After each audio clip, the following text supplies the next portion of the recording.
is the continuation of the Reformation, really the end of the Reformation, which truthfully ends about 1648. It's about when it stops. But of course, first thing we will talk about today is before I get to getting into exploration later, I did have to talk about some of these. There's a various religious conflicts that break out in Europe because of the divisions between the Protestants and the Catholics. It started in Germany, it spread to France and other countries. And there were cases where several peace treaties were made between both sides to kind of, I guess, prevent bloodshed from occurring. And one of the first was the Peace of Augsburg, which you see right here, and which was signed in 1555 in Germany. I do have a slide to show you, a couple of slides really about it. It was signed in 1555, September 1555, they believe. Augsburg, it's a German town which is in southern Bavaria.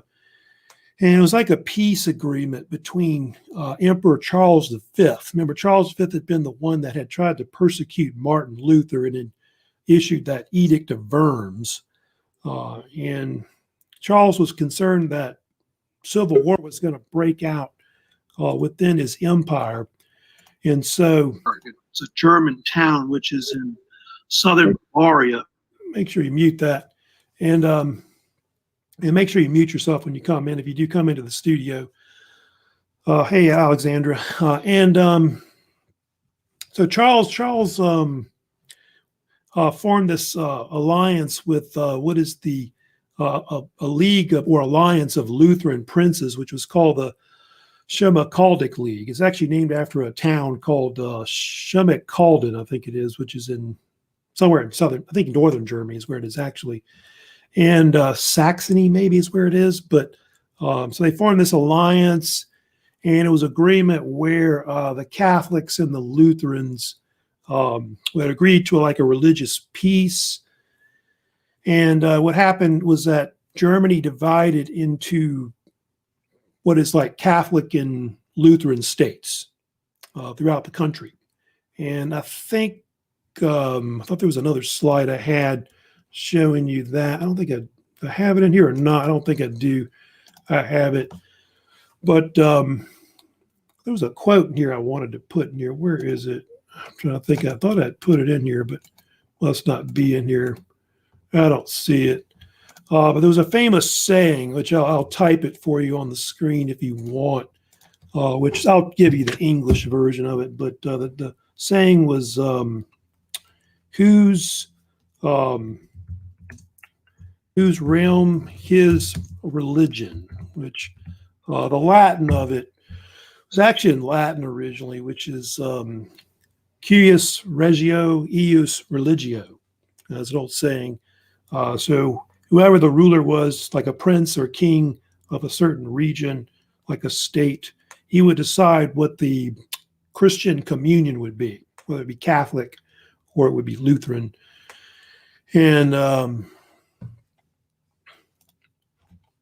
well, you're not in, Andrew. Andrew, if you want to come in, you have to come into the you're on YouTube right now, so you have to come into the studio with the link. The link is right here. You want to come into the studio.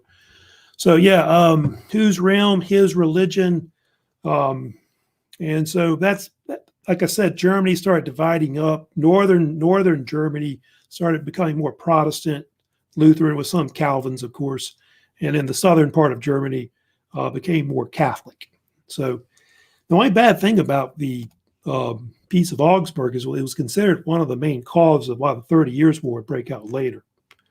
Because you had some rulers, or some, actually not rulers, but some, I guess, nobility and other subjects of the Holy Roman Empire that did want to do that, or they wanted more religious rights, and so on.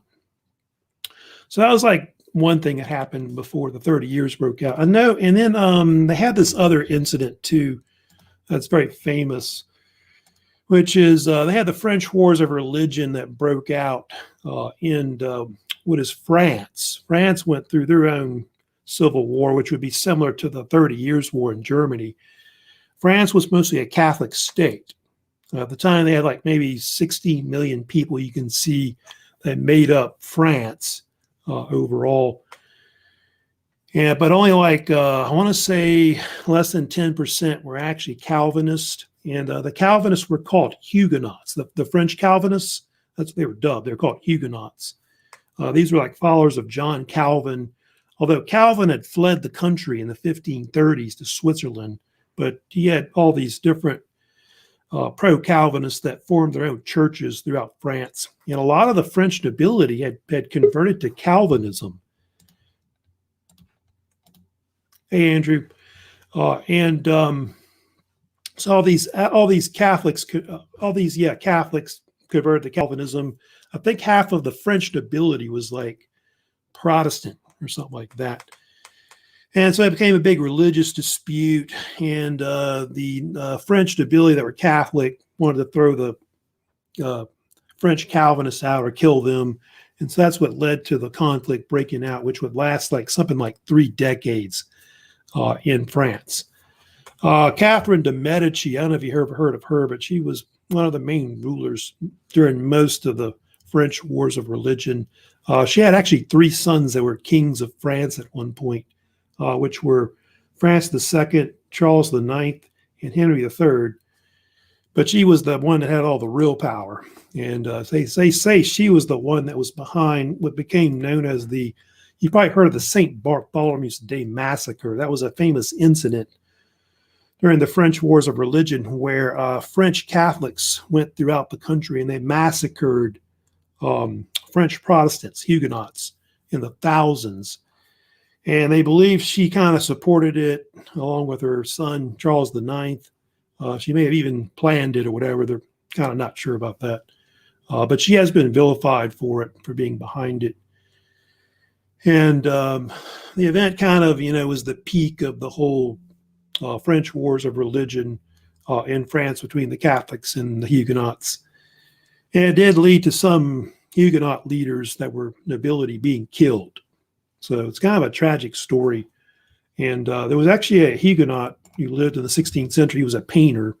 His name was Francois Dubois. He actually did a painting of it, which is called the St. Bartholomew's Day Massacre. It's a painting depicted how just people went crazy and throughout France and started like rioting and killing Protestants.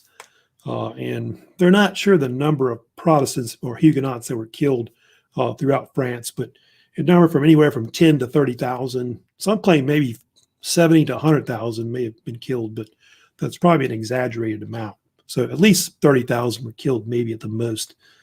But it's not as bad as the 30 Years' War, which was really bloody.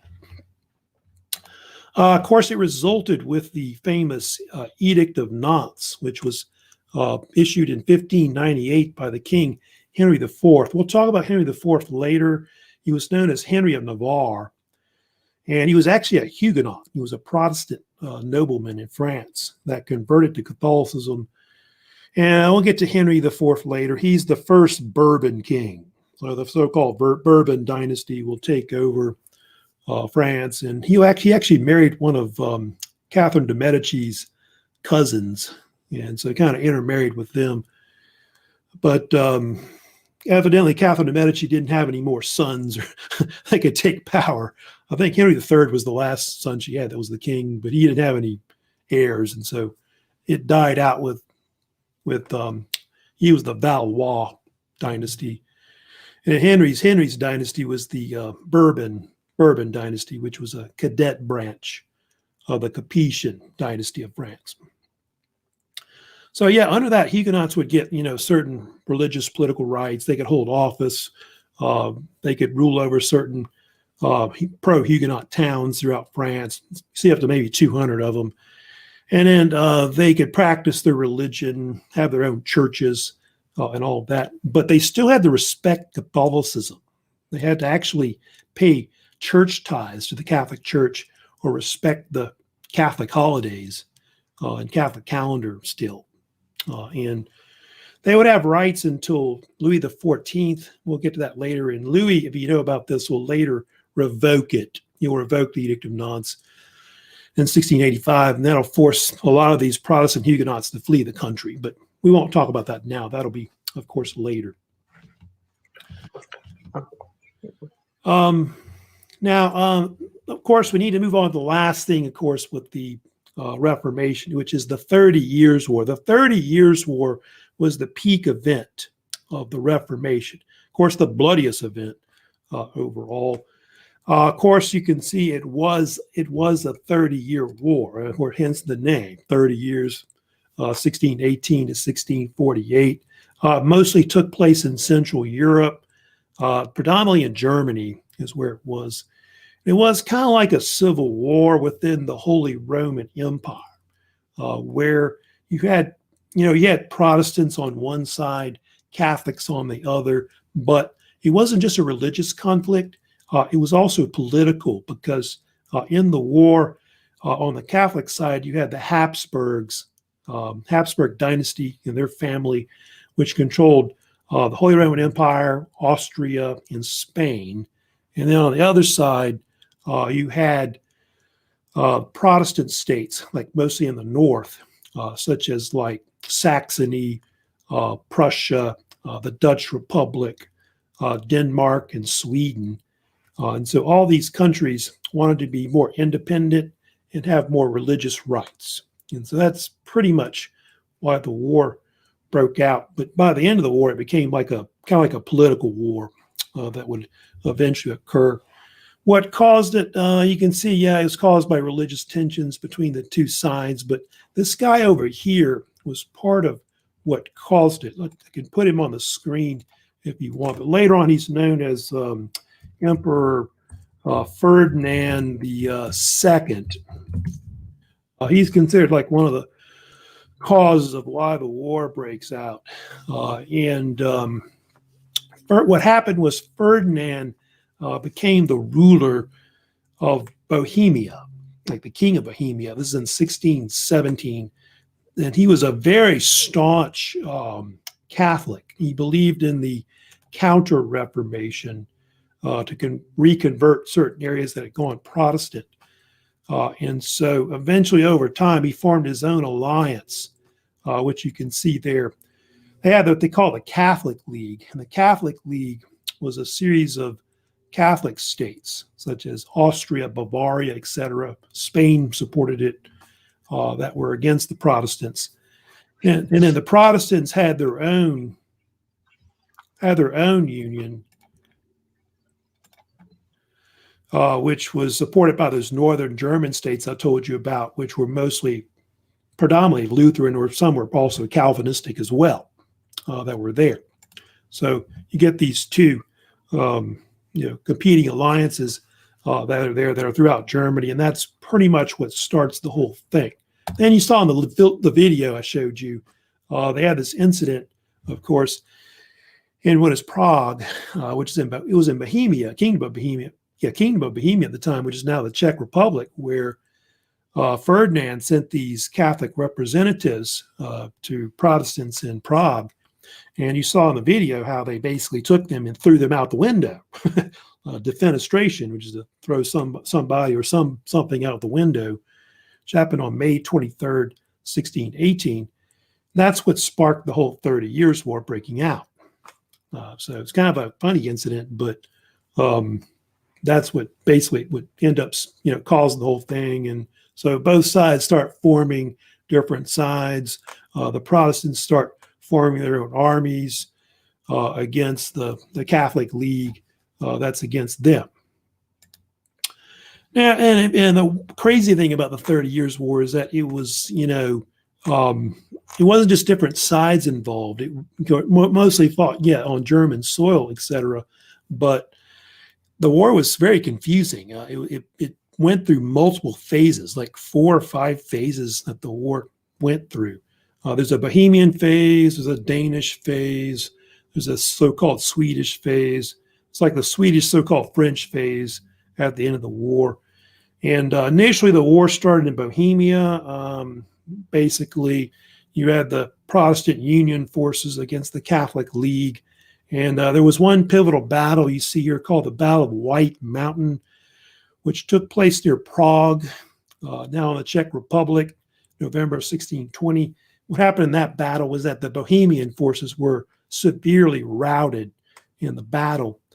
The Catholic side basically forced Bohemia to reconvert to Catholicism. And so for the next 300 years, Bohemia, like the Czech area, is mostly Catholic up to like World War I or something like that. For a while, Denmark comes in too, briefly, just for a few years. There was a king named King Christian IV who wanted to support his Protestant brothers in Germany. So he brought his forces into Germany, but he didn't do well in the war. He got beat also as well. So he backed out of the war. Then he talked the king of Sweden into getting into the war. Really, the king of Sweden, Gustavus Adolphus, is really the most famous king that probably fought in the whole 30 Years' War. He was known as the Lion of the North. It was considered kind of like a military genius. He fought in the war for about 3 to 4 years. And his pivotal battle was the Battle of Lutzen, which was fought in Saxony in November of 1632. But he was killed in battle. And so the Swedes eventually backed out of the war eventually by about the 1630s. And they didn't do much in the war later as well. Of course, in the end, the whole turning point in the war, if you study about it, is the French got involved. 1630s, under Cardinal Richelieu, who was the prime minister of France, he got the idea to support the Protestant side in the war for political reasons. If you know much about it, the Bourbon dynasty in France totally hated the Habsburgs, the Habsburg Empire. And of course, the reason for it was the fact that the Habsburg Empire was literally surrounding what was, French territories, like in the Netherlands and Germany and Spain. And so there was a concern that, the French Empire would, go in a downfall later or decline later because of the rise of the Habsburgs. They thought they were getting too powerful, the Habsburgs. And so Richelieu began sending money, forces to support the Swedes and other Protestant forces in Germany. And that's what led to, by the 1640s, the French end up winning the war. And France, after the war, ends up being the big power after the 30 Years' War. So, but the war itself was like really, it took for years for it to end. I think for like 7 or 8 years, it took them to actually end the war. The war ended with the Peace of Westphalia, which was a series of treaties signed in Western Germany in 1648. Treaty of Osnabrück and the Treaty of Munster. And the treaty did several things. The main thing, of course, it did religious-wise was it basically gave religious freedom not just to Lutherans, but also Calvins. So they had to recognize that there were different religious sects that were in Germany, not just Lutherans, I guess. And so that happened. France became the big power. I think France ends up taking some territory from Germany, like around Alsace-Lorraine. But France becomes a major power in Europe, like I said, and the Holy Roman Empire actually declines after the war. They're not as powerful. Also, another thing that came out of the war, which is not in there, but a lot of new states emerged afterwards. Dutch Republic became a new state. Prussia is going to form. Like a state of Prussia will form also later. I think Switzerland becomes more independent, I think afterwards. So all these states that are around Germany kind of start breaking away at that point. The war is known for atrocities. 8 million people may have died during the 30 Years' War. This is in a 30-year period, which is ridiculous. You have to go up to maybe, I want to say World War I and World War II before you really get to something bloodier. So it's probably the third bloodiest conflict that happens in modern Europe. Mostly happens in Germany. You can see a third of the population was wiped out, including half the male population, because a lot of them were fighting and getting killed, I guess. Prussia, you'll see, will emerge up here. Brandenburg, Pomerania, all that area up here. They're going to eventually emerge as a state because of that you see up in the north. We've already talked about France becoming the big power, of course, also as well. There's famous paintings, that depicted the 30 Years' War. Of course, the most famous was The Great Miseries of War, which you may have heard of this painting, which was done by the author Jacques Collot, the 1630s. And it's considered, by the way, one of the first anti-war paintings ever made at the time. It actually depicts Catholic mercenaries, by the way, that had gone and evidently sacked towns or whatever. They had to actually, I guess, arrest them or whatever and execute them. Those are actually the Catholic side executing Catholics for committing atrocities. It's kind of a weird situation there. But that's basically the 30 Years' War and, how bloody it was. And that pretty much wraps up the 30 Years' War. So, like I said, the 30 Years' War pretty much ends, with that bloody event as a whole. All right, now we're going to go ahead and move on, and we're going to, of course, talk about next what is the Age of Discovery. We're going to get into that today. I'll probably have, I don't know how much time I'll be able to talk about that, but I'll at least get into like the early stages of the Age of Discovery as a whole. And as you can see up there, the Age of Discovery is a major event in world history that takes place, you can see, from like the 1400s and the 15th century is when it starts, and it goes all the way up to about, usually like 17th, 18th centuries is usually the peak of it. You go up to the 1700s because up to that time, they were still discovering parts of the world overall. And before the Age of Discovery, which is also called the Age of World Exploration, not much was known about the world, except maybe in like Europe. And I think most people knew about like Europe. They knew about parts of like Asia, China, especially China. They knew about China, and they knew about North Africa. So that's all people knew about. The world was pretty much here. So probably only a third of the world was actually known at the time. Nobody knew about the New World that was over here.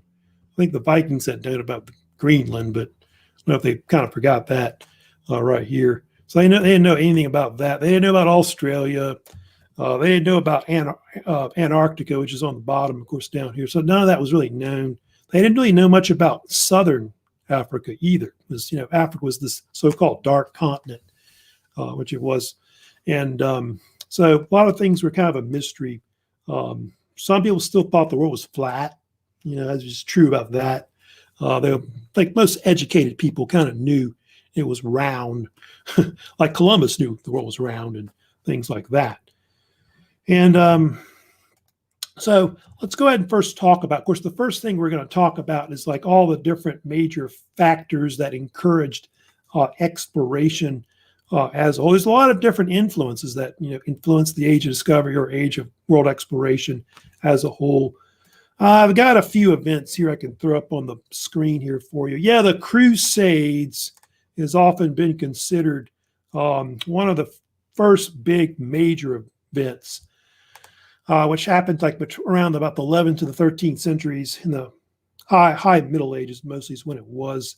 And so, the European Catholics that wanted to go to the Middle East, and of course they started a series of holy wars where they tried to reconvert the Middle East to being Christian. That was important because when they got there, they realized that a lot of the Arabs and others there in the Middle East had trade routes. They were going from like Asia into the Middle East. So they had Asian trade goods, spices. They were introduced to spices like cinnamon, nutmeg, black pepper. And so that really piqued people's interests in Europe in like trade goods from Asia. So like gunpowder and other things you hear about later will also come, of course, from the East. So that's definitely one influence there that's important. Also, another thing is the Renaissance. It's definitely another big influence as well. The Renaissance, was this period of intellectual learning and movement that started in Italy. It was a secular type movement that led to like the modernization in Europe. And people began to realize that there's more stuff out there besides just like religious stuff. They get new secular ideas, and this leads to new technologies that eventually opens up the world to exploration later. Renaissance most happens like the 1300s up to like the 1500s.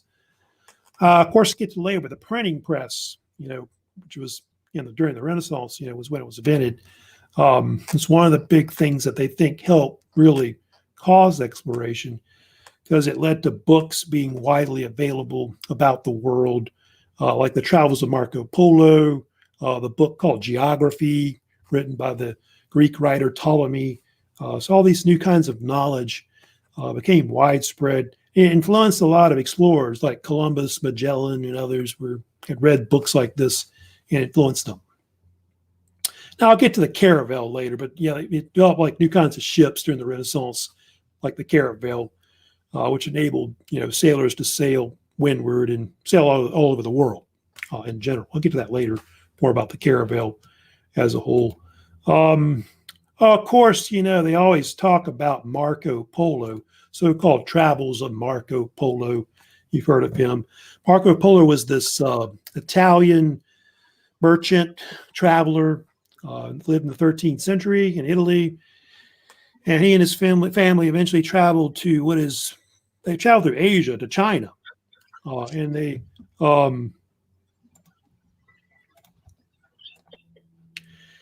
anyway, they actually he worked for a while for Emperor Kublai Khan. He was like a minister under him. And after he came back from Asia to Italy, what happened was he was in prison, I think in Florence, I believe it was, and a friend of his, like a fellow prisoner, eventually wrote down a lot of his stories about his travels. It became a book that was called The Travels of Marco Polo, which became very popular, by the way, in the 15th century. And that book influenced guys like Christopher Columbus to explore and so on. So Marco Polo was a very influential figure on later exploration. So his book was pretty important, and I guess it was first written down, but over time it was printed because of Gutenberg, and so that helped to influence people. I did want to mention about Ptolemy's book, by the way, Geography, which was written around the 2nd century CE. Geography was one of the first books that really described the world at the time, like geographic presentations of the world. And it was like it had one of the first world maps, which was included. And they think it kind of looked like that, Ptolemy's map. And so his map kind of described like Europe, part of Africa and Asia. And so that book influenced a lot of people too, especially when it got printed and so on. I think Columbus may have read that book too as well, besides Travels of Marco Polo, I know. And so Ptolemy was this Greek writer in Egypt that was a geographer. And I think he was an astronomer as well. So it's kind of talking about some influences. Now, because of Marco Polo, after the Crusades and Marco Polo, Italy, dominated a lot of the Asian trade between China, Asia, and Europe as a whole. However, one of the major events, I don't have it in there. Well, I thought this was, I think I got it right here. That's real important. You can see the Silk Road that ran from, China and Asia all the way to Europe. Well, that was cut off in 1453. The Ottoman Empire, the Turks, conquered Constantinople.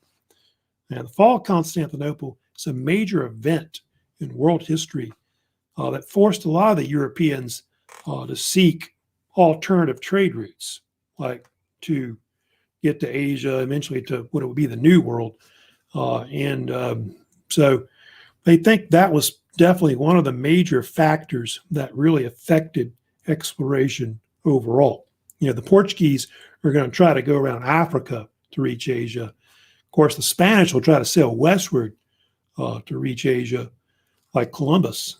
But of course, later on, they end up, finding out that America's in the way, the Americas, which we'll discover by accident.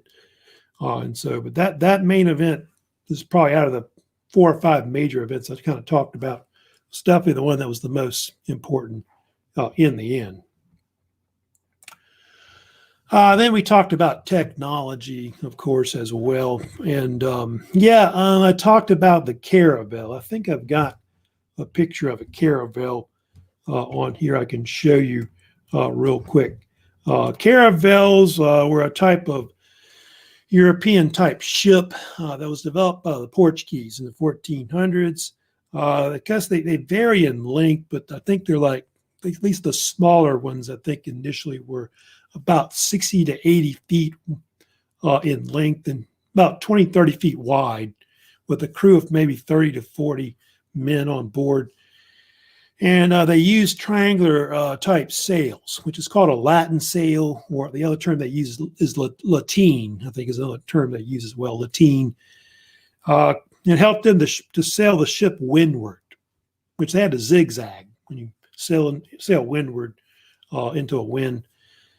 And of course, most ships were, had not just a triangular sail, but they also had like a rudder on the back as well, which enabled them to maneuver the caravel as well. And you can see a lot of the ships had like cannon and rifle on board, which gave them also kind of an advantage as well at sea against any enemies that might try to attack them. These are, of course, images of replicas of caravels, which are the Nina and the Pinta, which were later famous ships that sailed with Columbus on his first voyage to America, 1492. So they've kind of rebuilt some of these ships, but you can see they're very small, very cramped. Usually have like 3 or 4 masts on them. And they're very slow. I forget the speed of a caravel, but it might have been like 5, 6 knots. Might have been the average speed, which is not that fast. Might be the 5, 6 miles per hour or whatever. So they move very, very slow. No propulsion except sails. If there's no wind, you don't go anywhere, pretty much.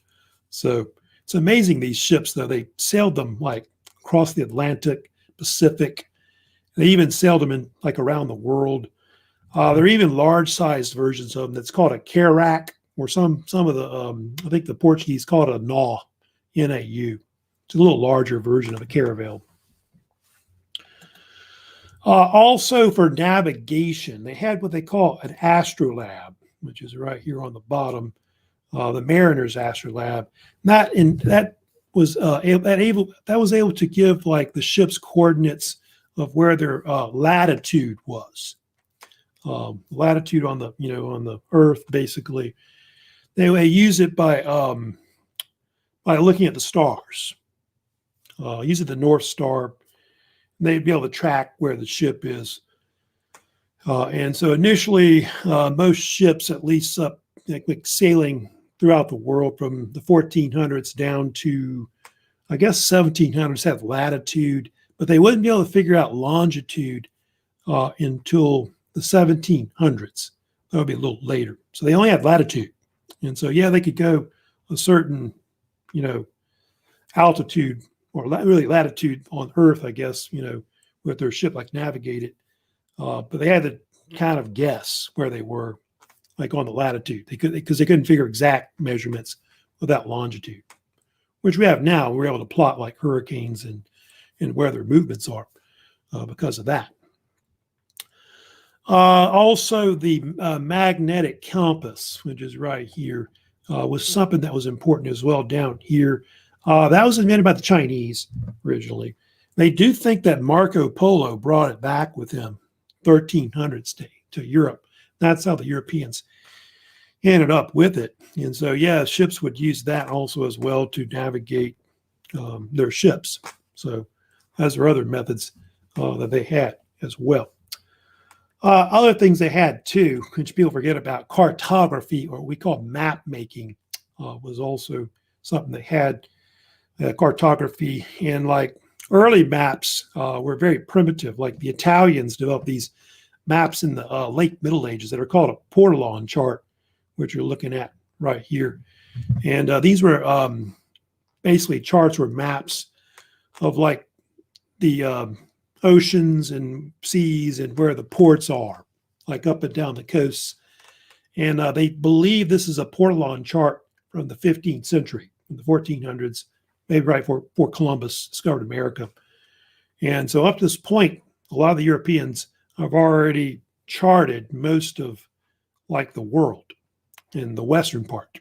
Like you can see pretty much what is northern Africa in its hump, Nile River, Mediterranean Sea. You've got Spain, France, Italy, Greece. You see the Black Sea here. Turkey's over here. Britain, England, Scotland, Ireland. There's even a sea up here you can see, which is the Baltic Sea, they believe. So those are like primitive maps, and they'll get better, over time. But cartography is pretty important, in sailing ships from A to B. But a lot of early sailing was dead reckoning. Like Christopher Columbus, who was really a great sailor, was practically using dead reckoning when he was sailing westward, because they were going where nobody really had sailed much before. Now, of course, parts of Europe had already been discovered by the Vikings. The Vikings, around 1000, had discovered part of eastern Canada, like Leake the Lucky and the colony of Inland. But a lot of that was lost because the Vikings left and never came back. And so it would be like almost 500 years before the Europeans really would come back and discover the Americas again. But of course, the Native Americans had already been there for thousands of years. Time is it 45 minutes? Now, I can also, so that's like the major things that are important that are there. Let me go back up here on the bottom here.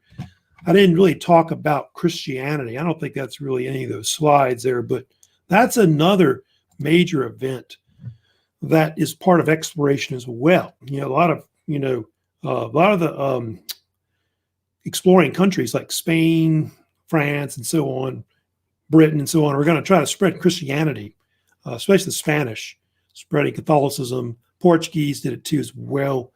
And so that's a big part of exploration, spreading Catholicism all over the world. And that's part of why Christianity is so widespread all over the world. The Americas, Africa, Asia, because of exploration in general. Of course, we'll get to it later. Yeah, disease. We, of course, talked about all those technologies over there already on the left. But that is one thing that's kind of plays. It's not a technology, but it's kind of like a secret weapon the Europeans had when they came into the Americas. And it did help for them to eventually conquer and colonize the New World. It's kind of one of those negative side effects of exploration, which ended up killing millions of Native Americans. But without that, I don't know, it may have been different, exploration, conquest that happened later. Of course, these two things on the bottom, Prince Henry the Navigator, of course, was a heavy influence on early exploration. He was the father of Portuguese exploration into Africa, India, and also the Atlantic later. And so he's a very pivotal figure in exploration, of course, early on. Then there's Christopher Columbus. We'll get to him later, not today, probably on Thursday. But Christopher Columbus is, of course, the major influence also as well on exploration. I've got a few minutes. Let me talk about one more thing, and I think I'll review for today what we covered in this particular lecture. Now, I did want to talk about one more thing today, like in the early stages of exploration, which is Prince Henry the Navigator. He's, of course, a very important figure early on in exploration. His real name is, I'll put his name on the board. They call him Henrique, the Duke of Viseu. It's kind of a funny name. That's his original name. that they called him. Yeah, Henrique, the Duke of Viseu. He was not a king, Prince Henry, of course. Prince Henry was like the son of King John I of Portugal, and he wasn't going to be king. He knew that. I think he was third in line to be king, so he knew it wasn't going to be a monarch or anything like that. And so Prince Henry spent most of his time trying to build up Portugal's navy, its maritime empire. And so a lot of his influences is what later will cause basically the rise of the Portuguese exploration. So he's considered like the father of it. A lot of people think he's the father of age of discovery. They think as well, and they think he may have had some kind of navigational school that had been a place called Sagres, maybe in southern Portugal. Although some people think it's apocrypha, that maybe it didn't happen. Some people claim it was actually Amerigo Vespucci that did that actually instead. But he sponsored exploration of Africa, and the Portuguese wanted to get into Africa for different reasons. One was trade. If you know much about Africa, there's two things, I guess, that Africa had that was big. They had the sub-Saharan African trade, and you had all the natural resources that they had. So those are the two big things that really the Portuguese wanted overall. And they had trade routes running pretty much from the Middle East to Africa that were there. Salt, ivory, gold also was throughout Africa. You know, the one negative thing that everybody talks about sometimes about the Portuguese was that they think they're the ones that started the African slave trade, because they, of course, basically bought African slaves and started selling them as well. Yeah, which is true. So they kind of helped start that as well. And then there's this other thing that I don't even heard about this story, but they evidently were influenced by the story of I'll give it to you, but it's the story of Prester John. I can spell his name right. I don't know if you've ever heard of him, but there was a famous legend that there was this Christian king who lived in Africa named Prester John, or some people think he was in Asia. And they were trying to make contact with him. And so that was another reason why they went into supposedly Africa, was to try to find Prester John. I don't know if he was probably not a real guy, or some people think he was like Genghis Khan or somebody. I don't know, or somebody in Asia or somebody. They're not sure who he was, but it definitely influenced exploration of the Portuguese for some weird reason. So because of Prince Henry the Navigator, it led to exploration later.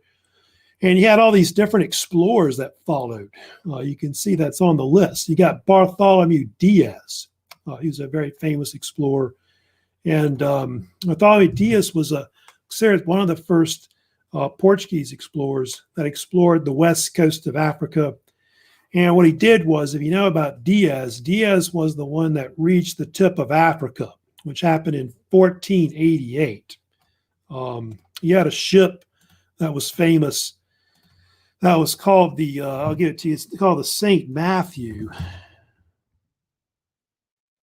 St. Matthew, that was his famous ship, Bartholomew Diaz. And in this ship, Diaz sailed to the tip of Africa, which the tip of Africa, as you know, is called the Cape of Good Hope. Or it's part of it anyway. It's like the bottom of, I guess, the most famous tip of South Africa on the bottom. He was the first to reach it, and he actually sailed into a bay called Muzzle Bay. Yeah, Muzzle Bay, that's there. And from there, he would sail back to what is Portugal, and he realized that at that point that they could somehow sail around Africa to India. So Portuguese find that out by the 1480s, that they can sail eastward to get to India at that point. Now, the other guy that was famous too, you can see, was Vasco da Gama. Vasco da Gama, which is right here. And Vasco da Gama was a famous explorer, probably one of the greatest Portuguese explorers of all time. He actually had 3 expeditions he sailed to India. So he's famous for reaching India. So in his expedition, 1497-98, which took about 10 months, da Gama's forces sailed around Africa. They sailed up the east coast of Africa, and they reached what is Calicut, India, in 1498. And da Gama's exploration was really the most important one because it helped to open up Portugal's maritime empire in the east, because Portugal set up colonies like in India. They'll even go into Asia, like in China. And if you know about the Portuguese, they discovered the Spice Islands, which are close to Indonesia. Now, one more I'll give you is Pedro Cabral. He was another Portuguese explorer. His expedition in 1500, if you know about it, he discovered Brazil, which was part of South America, and he claimed it for Portugal. And so that's how Portugal and their empire ended up with Brazil. And that's why the Portuguese spoken there today. And Brazil is part of the Portuguese empire for years, up to like the 1800s. And Brazil was like, I think, the only main part of the New World that the Portuguese would actually claim as a whole, because the Spanish would come in and take most of Latin America eventually. So that's the bulk of the stuff today, lecture-wise. Let me go ahead and do a quick review today of what we've covered so far. Of course, in the study guide, there's some different, looks like different topics in there that I've got. It says, what were the results of the Peace of Augsburg? And of course, the Edict of Nantes. Yeah, the Peace of Augsburg was that peace agreement made between the Lutherans in Germany and the Holy Roman Empire Catholics that were part of the Habsburgs. And it was part of that Geopolitical League I told you about. And the agreement was that the rulers of Germany would decide, what the religion would be. Like I told you, whose realm, his religion. And then, of course, that was one of the major causes of it, that caused the 30 Years' War later. Edict of Nantes, of course, was, a famous peace treaty. That was, of course, caused by the French Wars of Religion, which I told you occurred in France between the Huguenots, that were French Calvinists, versus the Catholics. And that was, of course, peaked with the, I told you, the St. Bartholomew's Day Massacre in 1572. Edict of Nantes was in 1598. And that was basically gave French Calvinists, the Huguenots, political and religious rights in the country, which would last until 1685. So these are all the results of it, of course, which are part of it. Those two are kind of together in those two questions. The king that issued it, of course, 1598, what I told you, was King Henry IV, Henry of Navarre, who would later, of course, become known as the first Bourbon king, which I'll talk about later as well. I added these in here, these questions.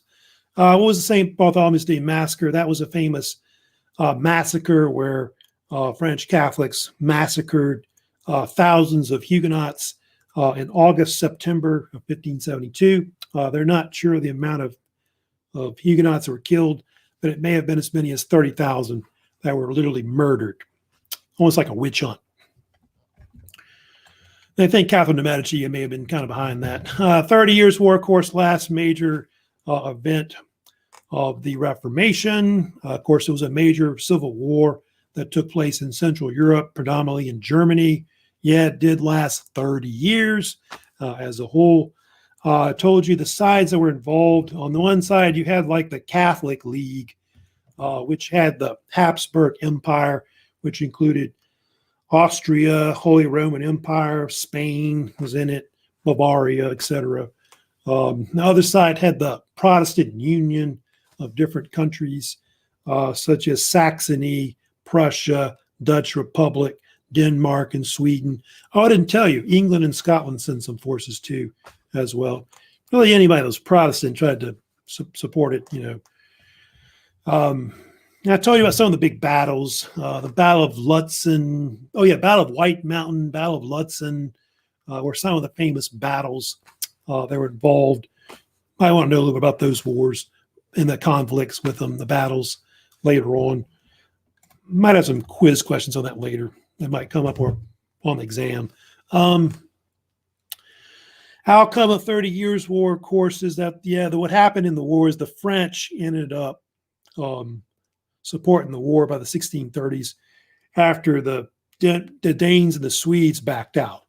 Remember, you had that guy, Gustavus Adolphus, tried to come in, but he got killed. And so the French came in under Cardinal Richelieu. They're the ones that eventually lead to the end of the war, which ended with the Peace of Westphalia, which I told you was 2 treaties, Osnabrück, and of course they had the other treaty, which was it was called Munster, was that one. That peace agreement, what it did was it gave religious rights not just to Lutherans but to also Calvinists as well.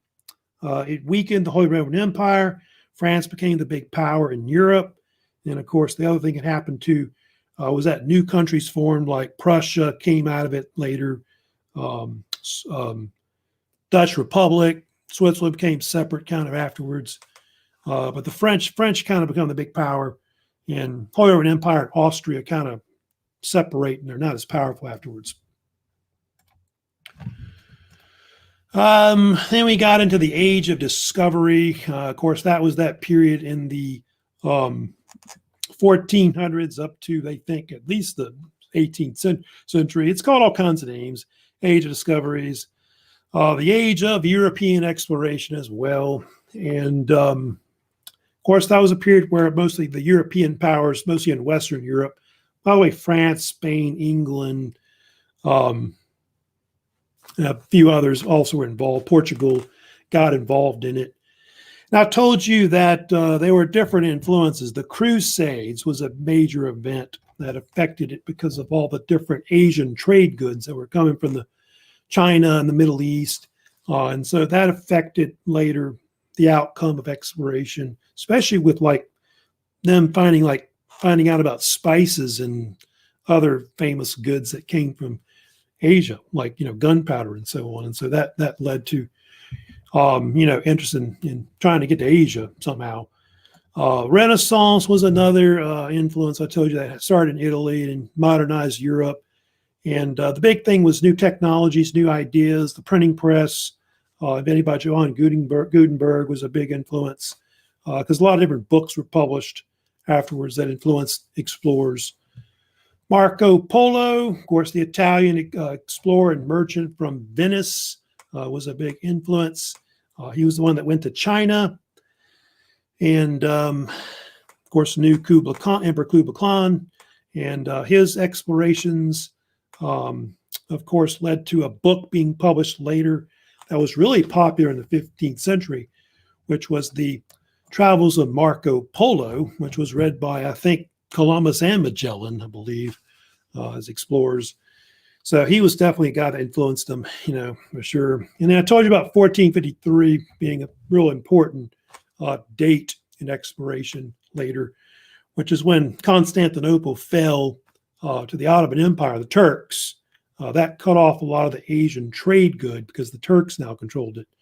And so that forced a lot of the Europeans to seek a lot of alternative trade routes to try to reach to what is Asia.